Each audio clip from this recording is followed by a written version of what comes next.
Uttar Pradesh BTC. परीक्षा प्रश्न पत्र द्वितीय वर्ष चतुर्थ सेमेस्टर 2020 द्वितीय प्रश्न पत्र शैक्षिकी प्रबंधन एवं प्रशासन वस्तुनिष्ठ प्रश्न 1। एमसेट का मुख्यालय कहाँ स्थित है? उत्तर, एमसेट का मुख्यालय दिल्ली में स्थित है। 2। पाठ्य सहगामी क्रियाकलाप की विशेषताएं हैं। उत्तर डी। पाठ्य सहगामी क्रियाओं से आचरण उन क्रियाओं से अलग होता है जो पाठ्यक्रम के साथ साथ विद्यालय में कराई जाती हैं। 3। मानवीय व्यवहार के घटक हैं। उत्तर डी। मानवीय व्यवहार के घटक शिक्षक, बच्चे और समुदाय हैं। 4। विद्यालय प्रबंधन में महत्वपूर्ण भूमिका होती है। उत्तर प्रधानाध्यापक की। 5। जिला स्तर की सर्वोच्च अकादमिक संस्था है। उत्तर जिला स्तर की सर्वोच्च अकादमिक संस्था जिला शिक्षा एवं प्रशिक्षण संस्थान डाइट है। 6। समस्या समाधान का प्रमुख अंग है। उत्तर सी। उत्प्रेरक प्रक्रिया। 7। राज्य हिंदी संस्थान कहाँ स्थित है? उत्तर राज्य हिंदी संस्थान वाराणसी में स्थित है। 8। NIOS की स्थापना हुई थी। उत्तर सी। 1989 में। 9। सूचना का अधिकार अधिनियम में कब लागू गया? उत्तर सूचना का अधिकार अधिनियम 2005 में लागू हुआ। 10। भारत की प्रथम महिला राष्ट्रपति कौन थी? उत्तर बी। प्रतिभा पाटिल।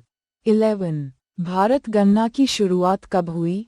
उत्तर भारत गणना 1901 में शुरू हुई थी। 12।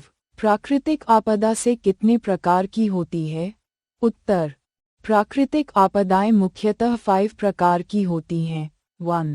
जलवायुजन्य आपदा, भूकंप, बाढ़, सूखा आदि। 2। भू आकृतिक आपदा। 3। जैविक आपदा। 4। पर्यावरणीय आपदा। 5। अन्य जैसे हिमस्खलन आदि। 13। समय सारणी से बचत होती है। उत्तर समय सारणी से समय की बचत होती है। 14। साहित्यिक गतिविधियां हैं। उत्तर बी। कहानी लेखन। 15। TET का पूरा नाम है। उत्तर बी। शिक्षक पात्रता परीक्षा, टीचर एलिजिबिलिटी टेस्ट। 16। संस्थागत नियोजन का सिद्धांत क्या बताता है? उत्तर संस्थागत नियोजन एक ऐसी योजना है जिसमें लक्ष्य प्राप्ति के लिए योगदान समान होता है। 17। समुदाय से आप क्या समझते हैं? उत्तर समुदाय से तात्पर्य उन लोगों के समूह से है जो एक साथ रहते हैं, एक दूसरे पर निर्भर रहते हैं और साझा मूल्यों, परंपराओं को मानते हैं। 18। अधिभावक शिक्षक संघ के 2 उद्देश्य बताइए। उत्तर 1।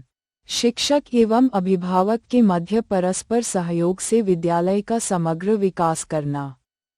2। विद्यालय की समस्याओं के समाधान में अभिभावकों की भागीदारी सुनिश्चित करना। 19। विद्यालय के मानव संसाधन कौन कौन से हैं? उत्तर विद्यालय के मानव संसाधन मुख्य रूप से प्राचार्य, शिक्षक, कर्मचारी, कार्यालयीन कर्मचारी और छात्र छात्राएं हैं। 20। समय सारणी की परिभाषा लिखिए। उत्तर समय सारणी विद्यालय की एक लिखित योजना है जिसमें सभी कार्यों को निश्चित समय पर करने का प्रावधान होता है। 21। वित्तीय प्रबंधन से आप क्या समझते हैं? उत्तर वित्तीय प्रबंधन विद्यालय के संसाधनों, धन, संपत्ति का कुशलतापूर्वक उपयोग, संग्रहण और वितरण की प्रक्रिया है। 22। प्राकृतिक आपदाओं के नाम लिखिए। उत्तर भूकंप, बाढ़, सूखा, चक्रवात, सुनामी, ज्वालामुखी विस्फोट आदि। 23। शैक्षिकी प्रबंध के 2 प्रमुख सिद्धांत लिखिए। उत्तर 1। लक्ष्य निर्देशित सिद्धांत। 2। जनसहभागिता का सिद्धांत। 24। विद्यालय का हृदय किसे कहा जाता है? उत्तर विद्यालय का हृदय प्रधानाध्यापक, हेडमास्टर, प्रिंसिपल को कहा जाता है। 25। विद्यालय संगठन का क्या उद्देश्य है? उत्तर विद्यालय संगठन का उद्देश्य शिक्षण अधिगम प्रक्रिया को सुचारू रूप से चलाना, संसाधनों का उचित वितरण करना और शैक्षिकी लक्ष्यों को प्राप्त करना है। 26। लर्निंग कॉर्नर से क्या समझते हैं? उत्तर। लर्निंग कॉर्नर विद्यालय कक्षा में बच्चों की रुचि अनुसार विभिन्न गतिविधियों, पढ़ना, खेलना, चित्र बनाना आदि के लिए बनाया गया कोना है। 27। मीना पंच का क्या उद्देश्य है? उत्तर। मीना पंच का उद्देश्य बालिकाओं की शिक्षा, स्वास्थ्य, पोषण और अधिकारों के प्रति जागरूकता बढ़ाना तथा बाल विवाह, दहेज आदि कुरीतियों को रोकना है। 28। प्रयोगशाला के महत्व का संक्षिप्त टिप्पणी लिखिए। उत्तर। प्रयोगशाला विद्यार्थियों को व्यावहारिक ज्ञान देने, वैज्ञानिक दृष्टिकोण विकसित करने और सिद्धांतों को प्रयोग द्वारा समझने में सहायक होती है। 29। प्राथमिक शिक्षा की क्या अवस्था है? उत्तर। प्राथमिक शिक्षा 6 से 14 वर्ष की आयु तक की शिक्षा है। यह मौलिक अधिकार अनुच्छेद 21A के अंतर्गत आती है। 30। विद्यालय अधिसंरचना के प्रकार बताइए। उत्तर। 1। भौतिक अधिसंरचना, भवन, कक्षाएं। 2। शैक्षिकी अधिसंरचना, पुस्तकालय, प्रयोगशाला। 3। सामाजिक अधिसंरचना। 31। संस्थागत नियोजन एवं प्रबंधन के महत्व पर प्रकाश डालिए। उत्तर। संस्थागत नियोजन एवं प्रबंधन विद्यालय को लक्ष्य उन्मुख, सुव्यवस्थित और प्रभावी बनाने में मदद करता है। 32। SCERT state council of educational research and training का क्या कार्य है? उत्तर। SCERT राज्य स्तर पर पाठ्यक्रम विकास, शिक्षक प्रशिक्षण, शैक्षिकी शोध और गुणवत्ता सुधार का मुख्य कार्य करती है। 33। भारत में सूचना के अधिकार पर संक्षिप्त टिप्पणी लिखिए। उत्तर। सूचना का अधिकार अधिनियम 2005 नागरिकों को सरकारी जानकारी प्राप्त करने का अधिकार देता है, जो पारदर्शिता और भ्रष्टाचार नियंत्रण में सहायक है। 34। शिक्षकों के विद्यालय के प्रति क्या कर्तव्य होते हैं? उत्तर। शिक्षकों के मुख्य कर्तव्य हैं नियमित कक्षा लेना, छात्रों का समग्र विकास करना, अनुशासन बनाए रखना और विद्यालय की नीतियों का पालन करना। 35। अध्यापक छात्रों के प्रति क्या अभिवृत्ति रखनी चाहिए? उत्तर।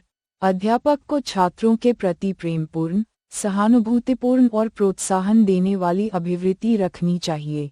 36। समय सारणी की उपयोगिता का वर्णन कीजिए। उत्तर।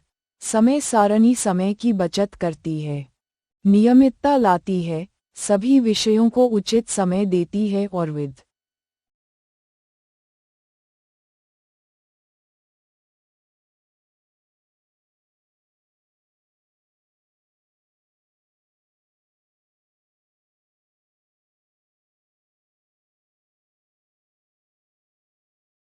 में अनुशासन विकसित करती है। 37। शैक्षिकी गतिविधियों से क्या अभिप्राय है? उत्तर। शैक्षिकी गतिविधियां वे क्रियाएं हैं जो पाठ्यक्रम के अतिरिक्त छात्रों के सर्वांगीण विकास के लिए आयोजित की जाती हैं, जैसे खेल, सांस्कृतिक कार्यक्रम। 38। विद्यालय प्रबंध समिति के अधिकार एवं कर्तव्य लिखिए। उत्तर। विद्यालय प्रबंध समिति SMC विद्यालय विकास योजनाएं बनाती है, संसाधनों का प्रबंधन करती है और शिक्षण गुणवत्ता की निगरानी करती है। 39। विद्यालय में खेल के मैदान का क्या महत्व है? उत्तर। खेल मैदान शारीरिक स्वास्थ्य, अनुशासन, टीम भावना और मनोरंजन के लिए अत्यंत महत्वपूर्ण है। 40। जिला शिक्षा एवं प्रशिक्षण संस्थान की स्थापना के उद्देश्य एवं प्रमुख कार्य लिखिए। उत्तर।